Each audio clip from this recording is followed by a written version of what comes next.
The financial crisis of 2008, which I had been forecasting for some time, and the Great Recession that ensued was caused predominantly by the Federal Reserve. And the Federal Reserve did this by keeping interest rates artificially low in the aftermath of the bursting of the dot-com bubble, which they also caused. And by doing that, they were able to mitigate the recession that we had at that time.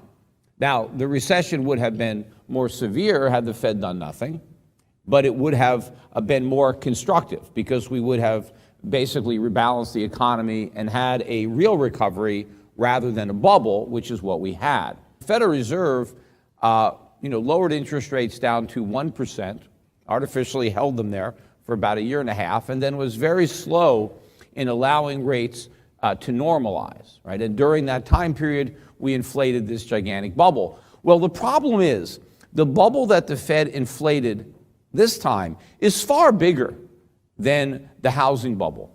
And the economic collapse that is going to follow the bursting of this bubble is going to be far more dramatic because the Fed didn't just lower interest rates to 1%. They lowered them to 0. And they didn't leave them there for a year and a half. They left them there for 7 or 8 years. And then, rather than slowly normalizing interest rates, they never normalized interest rates because the bubble was so big they couldn't do that. And of course, the Fed, though, was bluffing for years and years that they could normalize interest rates, but they were lying. The Fed also was pretending that they could unwind their balance sheet because not only did the Fed lower interest rates to 0, but we did 3 rounds of quantitative easing, right? The most recent one, QE3, and the Fed's balance sheet blew up to $4.5 trillion.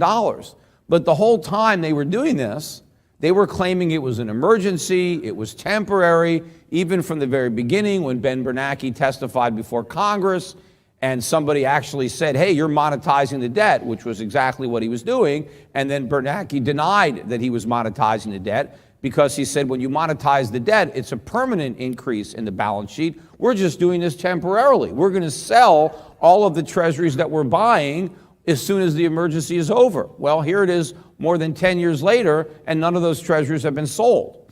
But if you go back to the beginning, right, when the Fed first started to pretend that they could normalize interest rates and shrink their balance sheet, because I was warning from the very beginning that this was impossible, that the minute the Federal Reserve embarked on this monetary policy of 0% rates in QE, that they could never reverse it.